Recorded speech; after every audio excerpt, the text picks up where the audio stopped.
하나님께서 이스라엘과 언약을 맺기 위하여 시내산에서 모세를 산 위로 부르셨습니다. 그리고 그 산에는 모세 말고는 아무도 오를 수가 없었습니다. 그런데 이 모세가 시내산에서 꽤 오랜 시간을 머무르고 있었습니다. 그래서 이스라엘은요, 그 산 안에서 점점 불안해지기 시작했어요. 이스라엘이 애굽에서 나올 때부터 이스라엘을 이끌었던 지도자 모세가 산 위로 올라가서 살아있는지 죽었는지도 소식도 모르는 채로 그렇게 오랜 시간 내려오지 않자 이들이 아론에게 가서 말합니다. 아론에게 가서 우리를 인도할 신을 만들어달라, 금송아지를 만들어달라, 이렇게 요구하게 됩니다. 아론은 그들의 요구를 들어줍니다. 그리고 그들은 금송아지를 만들고 그것에게 절을 하게 됩니다. 이 금송아지를 보고 이스라엘이 말하기를 이렇게 말합니다. 이는 너희를 애굽 땅에서 인도하여낸 너희 신이다. 또 그것을 두고 말하기를 그 앞에 제단을 쌓고 제사를 드리자. 또 내일은 여호와의 절일이다. 이렇게 이스라엘 금송아지 앞에서 번제와 화목제를 드리고요, 먹고 마시며 뛰며 놀았습니다. 하나님은요, 자기를 위하여, 나를 위하여 송아지를 구워 만들고 그것에게 예배하여 그것에게 절하지 말라고 말씀하셨는데, 그들은 이 말씀을 정면으로 부딪히게 됩니다. 결국 이 사건으로 말미암아 이스라엘은 하나님 앞에서 광야로 애굽에서 부름 받았지만 모두 다 죽게 되었습니다. 그리고 또 시간이 흐르고 이스라엘이 광야의 마지막을 보내고 마지막 보낼 시기에 있었던 일입니다. 한 무리가 모세와 아론을 찾아옵니다. 그 무리를 이끈 사람의 이름은요, 고라와 다단과 아비람과 온이라는 사람이었습니다. 그 무리들은 모세와 아론에 가서 이렇게 말합니다. 우리는 하나님의 백성입니다. 그런데 당신들은 우리들 가운데 왕 노릇을 하려고 합니다. 그러나 당신들은 그뿐만이 아니라 우리를 젖과 꿀이 흐르는 땅으로 인도하여 내지도 않고 우리를 광야에서 다 죽게 만듭니다. 그래서 우리는 당신들을 따라갈 수 없습니다. 이렇게 모세와 아론에게 가서 말해요. 결국 그들의 이 교만으로 말미암아 그들의 대가는 어떻게 됐냐면요, 땅에 집어 삼켜졌습니다. 그런데 이 고라 당만의 문제가 아니었습니다. 이 사건을 보고 다음날 이스라엘이 보고 이렇게 말합니다. 당신들이 여호와의 백성들을 죽였습니다. 사실 고라 그 무리와 이스라엘이 다르지 않았다는 겁니다. 그래서 하나님께서 그 모습을 보시고 다시 한번 이들을 다 죽여야겠다 마음을 먹으십니다. 그리고 바로 전염병이 이들 가운데 창궐해서 죽어나가고 있습니다. 그때 모세가 아론에게 다급히 말합니다. 나가서 여호와의 불이 든 향을 들고 제사를 드리십시오. 아론이 나갈 때 이미 많은 사람들이 죽어가고 있었는데 아론이 그곳에서 제사를 드리자 전염병이 그치게 되었습니다. 그리고 또 시간이 흘러서 다윗의 시대가 됩니다. 다윗은요, 아주 성공한 왕이라고 볼 수 있죠. 나라가 강해졌고요, 전과 비교할 수 없을 만큼 거대한 나라가 됐습니다. 그런데 하나님이 보시기에 그 이스라엘 백성들이 여전히 교만했습니다. 그래서 이들을 치시겠다 마음을 먹으시고 다윗이 교만하도록 허용하십니다. 어떤 방법으로 허용하시냐? 다윗이 나라를 보니 이 백성들의 수를 자기가 얼마나 나라를 이끌었는가 그런 마음을 먹게 허락하십니다. 그래서 이 다윗은 이 악한 게임에 이기지 못하고 넘어가서 인구를 조사하게 되죠. 그 결과로 다윗은 바로 자기가 교만했음을 깨닫고 뉘우치고 회개하지만 하나님께서는 다윗에게 그 책임을 물으셨습니다. 그리고 세 가지 선택 중에 다윗은 마지막 세 번째를 선택하게 되죠. 바로 하나님의 손에 벌을 받겠습니다 해서 다시 한번 죽음의 천사가 예루살렘을 향하여 다가오고 있었습니다. 그때 다윗이 이것을 보고 참 자기가 얼마나 잘못했는지 깨닫게 되는 사건입니다. 그리고 이 사건이 다윗의 문제뿐만이 아니라 이스라엘 전체가 문제였다는 겁니다. 말씀드린 사건들의 공통점이 있습니다. 다 넉넉하던 시대에 벌어진 일입니다. 이스라엘은 아이러니하게도 충분하고 넉넉하고 풍족한 시대에 교만해져서 하나님을 찬양하고 하나님을 생각하고 하나님을 바라는 듯 했으나 그들의 마음 가운데 진짜 있었던 것은 권력이었고 돈이었고 명예였고 세상이었습니다. 그래서 에스겔서에서는 이 상황을 너무나 잘 설명하고 있었습니다. 에스겔서에서는 에스겔에게 하나님이 임하여서 이렇게 말씀하십니다. 유다야, 너희 가운데 있는 선지자들은 음모를 꾸미며 먹이 뜯는 사자처럼 으르렁댄다. 그들은 생명을 죽이며 재산과 보물을 탈취하며 너희 가운데 과부가 많게 하였다. 너희 제사장들은 나의 율법을 위반하고 나의 거룩한 물건들을 더럽혔다. 그들은 거룩한 것과 속된 것을 구별하지 않았으며 부정한 것과 정한 것을 구별하도록 깨우쳐 주지도 않았으며 나의 안식일에 대하여는 아주 눈을 감아버렸으므로 나는 모욕을 당하였다. 너희 지도자들은 먹이를 뜯는 이리와 같아서 불의한 이익을 위하여 사람을 죽이고 생명을 파멸시켰다. 그럼에도 선지자들은 그들의 죄악에 회를 치라고 스스로 환상을 보았다 하며 그들에게 거짓으로 점을 쳐주고 내가 말하지 않았는데도 나 주 하나님의 말이라고 한다. 너희 백성들은 폭력을 휘두르고 강탈을 일삼는다. 그들은 가난하고 못 사는 사람들을 압제하며 나그네를 부당하게 학대한다. 이것이 이스라엘의 본 모습이었습니다. 이 상황에 대해서 제가 특별하게 설명을 하지 않아도 우리 모두 요즘 이 시대의 모습과 너무나 똑같지 않나요? 그래서 그들은 은과 금을 위하여서 온갖 불의를 다 행하고 있습니다. 심지어 그들은 그들의 욕심을 위하여서 하나님의 이름을 가지고 와서 사사로이 사용하기까지 합니다. 이스라엘이 진짜 따랐던 건 은과 금이라서 그것들을 추구했으나 결국 이스라엘은 넘어지고 낙심하고 무너지게 되었는데 이것이 그때에도 그랬고 오늘날에도 결과입니다. 금과 은을 따른다는 것은 이런 모습을 낳게 되는 것입니다. 우리가 생각했던 건 아름다운 모습이었지만 결과는 이러한 모습입니다. 그래서 결국 이스라엘에 잃어버린 것은, 이스라엘이 정말 놓지 말아야 됐던 것은 하나님의 이름이고 하나님이고 그 중요한 것이었는데 그것들을 잃어버리고 다른 것을 추구하자 결국 심판을 피할 수 없게 되었습니다. 그래서 우리가 오늘날 정말 이 시대 가운데, 이 시기 가운데 같이 넘어지지 않기 위해서는 우리 가운데 정말로 붙잡아야 될 것이 무엇인지 다시 한번 점검하는 시간이 필요한 것 같습니다. 그래서 오늘 본문에 이런 이야기가 소개됩니다. 한 남자가 나면서부터 걷지 못하고 있습니다. 이 남자를 사람들이 성전에 들어가는 미문이라 불리는 문에 앉혀다가 매일 구걸하게 합니다. 그리고 사람들은 그에게 돈을 주죠. 그리고 이 날은 베드로와 요한이 기도하러 가는 시간이었습니다.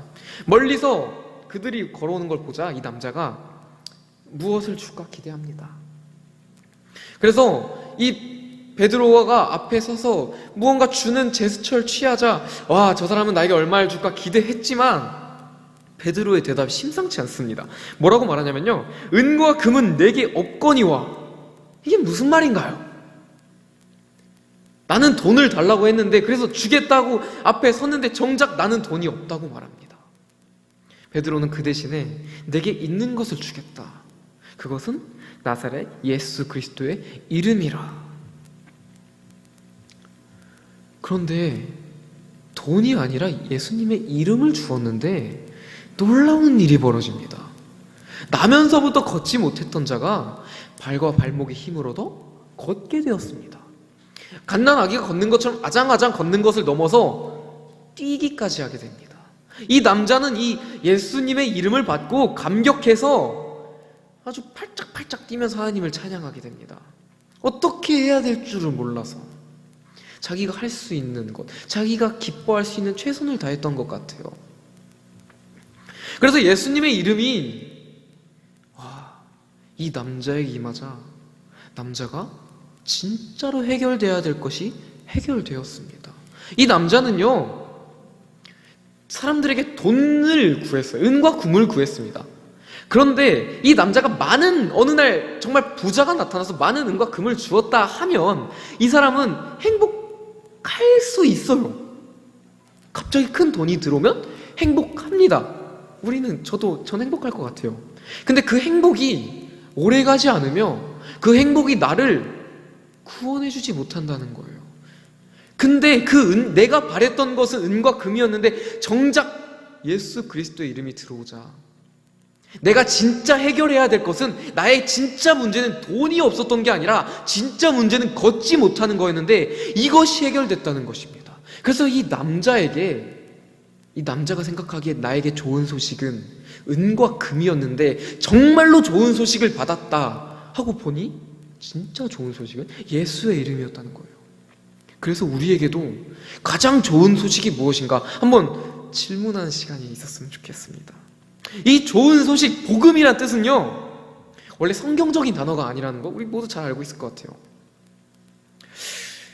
로마의 초대 황제 아우구스투스의 생일을 기리는 비문엔 이렇게 적혀 있습니다. 신 아우구스투스의 생일은 그로 인해 도래하게 될 세상을 위한 좋은 소식의 시작이기에. 아우구스투스는요, 실제로 로마의 좋은 시대를 가지고 왔어요. 이 헬라가 무너지고 로마가 생기고 이제 로마의 제국이 되기 그 사이 시간에 너무나 많은 전쟁이 있었습니다. 너무나 많은 전쟁이 있으면 시민들은 당연히 힘들어지죠. 그래서 언제 죽을지도 모르고 언제 누가 와서 죽일지도 모르고 정말 불안한 사회에 살고 있는데 아우구스투스가 등장하면서 정권을 잡고 황제로 등극하니 로마의 평화가 찾아왔습니다. 그래서 로마인들에게는 아우구스투스의 생일은 좋은 소식이었습니다. 그래서 이 좋은 소식이란 단어를 이 말에 사용했던 거예요. 근데 성경은 이 좋은 소식이란 단어를 가지고 어떻게 표현하냐면요, 마가복음 1장에서는 이렇게 말합니다. 하나님의 아들 예수 그리스도의 복음의 시작이니라. 바울은 로마에 보내는 편지에 이렇게 말합니다. 예수 그리스도의 종 바울은 사도로 부르심을 받아 하나님의 복음을 위하여 택정함을 입었으니. 세상이 말하는 복음, 우리가 그동안 여겼던 좋은 소식은 은과 금이고 그것을 주는 대상이라면 누가 주든지 중요하지 않았어요. 그것을 주는 사람이 곧 나의 주인이었습니다. 그런데 성경은 이렇게 말합니다. 세상이 말하는 좋은 소식이 정말 좋은 소식이 아니라 당신들이 알아야 할, 우리가 알아야 할 진짜 좋은 소식은 하나님의 복음이며 예수 그리스도의 복음입니다. 우리는 그동안 세상을 따랐고 그 어떠한 이 좋은 시대를 가져왔던 황제를 따랐으나 우리는 그 힘을 의지했으나 여전히 넘어졌고 낙심하고 무너졌습니다. 우리가 그토록 열심히 쫓았던 좋은 소식의 결과입니다. 그리고 오늘 에스겔서에 말한 것이 내가 그토록 바랬던 좋은 소식의 결과로 나타났습니다. 그런데 이 좋은 소식이 진짜 좋은 소식인 예수 그리스도의 이름이 임하자 내가 생각하지도 못했던 나의 진짜 문제가 해결되었습니다. 내가 이 죄 가운데 있어서 어쩔 수 없는 죄인인데 정작 이 중요한 문제는 깨닫지 못하고 마치 나는 죄인인데 감옥 안에서 나는 나무 쇠고랑을 찼어. 나는 쇠로 만든 쇠고랑을 찼어. 금으로 만든 쇠고랑을 찼어. 마치 이런 자랑을 하는 그런 듯한 모습을 가지면서 진짜 해결돼야 될 문제를 바라보지 못하고 정말 아무것도 아닌 것을 바라보게 되었다는 거예요.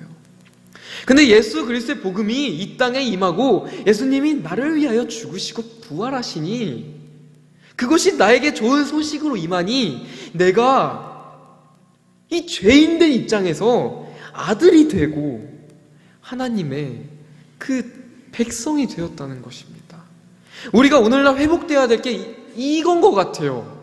제가 오늘 행복축제를 준비하면서 아이들에게 한 단어를 전하고 싶었는데 바로 사랑입니다.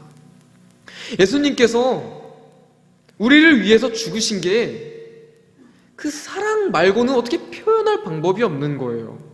그래서 우리가 우리 안에 복음이 들어왔고 이 복음을 다시 한번 바라보고 이 복음에 감격해지면 우리는 내가 얼마나 죄인이었는가를 알게 되고 그 은혜가 보이게 되고 결국 그 사랑이 얼마나 컸는지 보게 됩니다. 그래서 모세가 죽을 수밖에 없는 이스라엘을 두고 기도한 것처럼 예수님이 자기를 이제 십자가에 못 박을 자들을 위해 기도한 것처럼 아버지여 저들을 사하여 주시옵소서. 자기들이 하는 것을 알지 못하나이다. 이 백성이 자기를 위하여 금신을 만들어 싸우니 큰 죄를 범하였나이다. 그러나 이제 그들을 사하시옵소서. 그렇지 아니하면 원하건대 주께서 기록하신 책에서 내 이름을 지워버려 주옵소서. 스데반 집사님이 돌에 맞아 죽어가면서 주여 이 죄를 그들에게 돌리지 마옵소서. 이 하나님이 나에게 주신 사랑이 얼마나 큰지 마음에 풍성해지고 충만해지니까 이제 그 예수님이 우리에게 주셨던 긍휼의 마음이 생긴다는 겁니다. 그래서 우리가 세상에 예수님의 이름을 전할 때 먼저 해야 될 것이 우리 마음에 먼저 이 사랑이 회복됐으면 좋겠습니다. 우리 예수님 처음 만났을 때 그 감격이 회복되길 바랍니다. 그 예수 나의 첫사랑 되시네라는 고백이 다시 한번 우리 가운데 넘쳐났으면 좋겠습니다. 그래서 오늘 걷지 못한 자에게 예수의 이름을 전했고 그 예수의 이름을 받은 자가 기뻐 뛰며 하나님을 찬송한 것처럼 우리도, 그리고 우리의 가족도, 그리고 우리의 직장에 있는 사람들도, 학교에 있는 분들도, 그래서 모두가 이 감격에 뛰노는 그러한 시대가 오길 정말로 바랍니다. 그래서 우리가 이 사랑의 십자가의 전달자가 되어서 이 주님의 이름을 전하는 귀한 도구로 사용되는 우리 사랑하는 동산교회 성도님들이 되시길 소망합니다. 기도하시겠습니다. 주님, 우리는 이 세상을 따랐고 이 황제를 따랐고 우리에게 평화를 가져다 줄 것만 같은 그 어떤 것을 따랐습니다. 그 무엇도 우리를 채울 수 없었고 우리를 만족시킬 수 없습니다. 그러나 예수 그리스도로 말미암아 내가 만족함을 얻었습니다. 멋진 옷, 멋진 차 같은 시시한 만족이 아니라 나를 죄 가운데에서 구하시려 십자가에 달려 돌아가신 그리스도의 죽음, 그리고 그 죽음의 권세를 이기시고 부활하신 예수 그리스도의 복음을 내가 받았습니다. 내가 그 사랑에 감격하며 뛰며 하나님을 찬송합니다. 이제 세상에 주님의 사랑을 전하게 하시옵소서. 평생 걷지 못했던 자가 예수의 이름을 받고 다시 일어설 수 있었던 것처럼 우리에게도 예수의 이름이 회복되어서 우리의 진정한 문제가 회복되고 내가 기쁨으로 주님을 찬송하고 십자가를 전하는 자리로 나아가서 당당하게 하나님의 이름을 전하는 내가 십자가의 전달자가 되게 하여 주시옵소서. 살아계신 하나님께 예수님의 이름으로 기도드렸습니다. 아멘.